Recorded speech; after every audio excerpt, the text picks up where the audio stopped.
বর্তমান সময়ে ফেসবুকের সাথে পরিচিত প্রায় সবাই।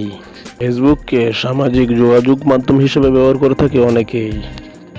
যদি এই ফেসবুক অ্যাপটিকে আপনারা আরেকটু এইচডি এবং আরেকটু হাই কোয়ালিটিতে দেখতে পারেন, সেটা আপনার জন্য একটু সুবিধা হয়। আজকের এই ভিডিওতে বলা হবে কিভাবে আপনি আপনার ফেসবুকে এইচডি ফটো এবং এইচডি ভিডিও আপলোড করবেন। আপনি যখন একটি ফটো কিংবা একটি ভিডিও ফেসবুকে আপলোড দেওয়ার জন্য আপনার মোবাইল দিয়ে এটিকে এডিট করে থাকেন, তখন আপনি নিশ্চয়ই এগুলোকে এইচডি কোয়ালিটিতে এডিট করে থাকেন। কিন্তু আপনি ফেসবুকে আপলোড দেওয়ার পর সেই ভিডিও এবং সেই ফটোগুলোর কোয়ালিটি একদম লো হয়ে যায়। কোন কারণে ফটো কিংবা ভিডিওগুলো লো কোয়ালিটি হয়ে যায় এবং এটা থেকে আপনারা কিভাবে এটাকে আবার এইচডি করতে পারবেন, সেই সম্বন্ধে আজকে ভিডিওতে আলোচনা করা হবে। তো বন্ধুরা, চলুন ভিডিওটি শুরু করা যাক। সাবস্ক্রাইব করুন বিডি মিডিয়া টেক চ্যানেলটিকে এবং বেল আইকনটিকে বাজিয়ে দিন সব সময় নতুন ভিডিওর আপডেট পাওয়ার জন্য। ফেসবুকে এইচডি কোয়ালিটিতে আপলোড করতে চান, সেই জন্য আপনাকে অবশ্যই আপনার ফেসবুকের অফিসিয়ালি যে অ্যাপটা থাকে সেটাতে আপনাকে ওপেন করতে হবে এবং লগ ইন করতে হবে। তো লগ ইন করার পর আপনি এটাকে ওপেন করবেন। ওপেন করার পর আপনাকে ফেসবুকের যে প্রোফাইল আছে, তো সেখানে দেখতে পাচ্ছেন এখানে একটা 3 ডট মেনু আছে, সেখানে একটা ক্লিক করবেন। আপনারা এরকম একটা ইন্টারফেস দেখতে পারবেন। তো এখান থেকে আপনারা নিচের দিকে সোয়াইপ করে একদম নিচের দিকে চলে আসবেন।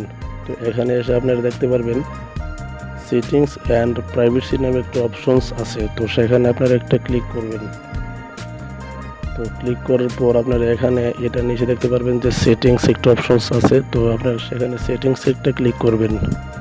তারপর একটু লোডিং হবে, তারপর এটা একটু ওপেন হবে। এরকম একটা ইন্টারফেস আসবে যে অ্যাকাউন্ট সেটিংস। তো এটার অ্যাকাউন্ট সেটিংস থেকে আপনারা এটাকে নিচের দিকে সোয়াইপ করতে থাকবেন। তো নিচের দিকে সোয়াইপ করার পর আপনারা একদম নিচে এসে দেখতে পারবেন যে মিডিয়া অ্যান্ড কন্ট্রাক্ট। তো মিডিয়া কন্ট্রাক্টে আপনারা একটা ক্লিক করবেন। তো ক্লিক করার পর এটা একটু লোড নেবে, যাতে একটা নেটের বিষয়, এটা একটু লোড নিয়ে এটা আপনাদের সামনে ওপেন হবে। ওপেন হওয়ার পর এরকম একটা ইন্টারফেস আসবে। তো এখানে দেখতে পাচ্ছেন জেনারেল কতগুলো অপশন অটোমেটিকলি ওপেন করা আছে, আবার কতগুলো ওপেন করা নাই। এখানে আপনারা দেখতে পাচ্ছেন যে আপলোড ফটো ইন এইচডি এটা অফ আছে, আপলোড ভিডিও ইন এইচডি এটাও অফ আছে। তো এটাকে আপনারা অটোমেটিকলি ফেসবুক থেকে অন থাকে না, আপনি এটাকে অন করে দিতে হবে। আপলোড ফটো ইন এইচডিতে আপনারা একটা ক্লিক করে দিলে এটা অন হয়ে যাবে, এবং এর নিচে যে আছে আপলোড ভিডিও ইন এইচডি এটাতে ক্লিক করলে এটাও এইচডি কোয়ালিটিতে আপনাদের প্রোফাইলে আপলোড হবে। তো এভাবেই আপনারা আপনাদের ফেসবুকে এইচডি ফটো এবং এইচডি ভিডিও ইউজ করতে পারেন। যদি আমার ভিডিওটি ভালো লাগে থাকে তাহলে অবশ্যই লাইক, কমেন্ট এবং সাবস্ক্রাইব করবেন। ধন্যবাদ।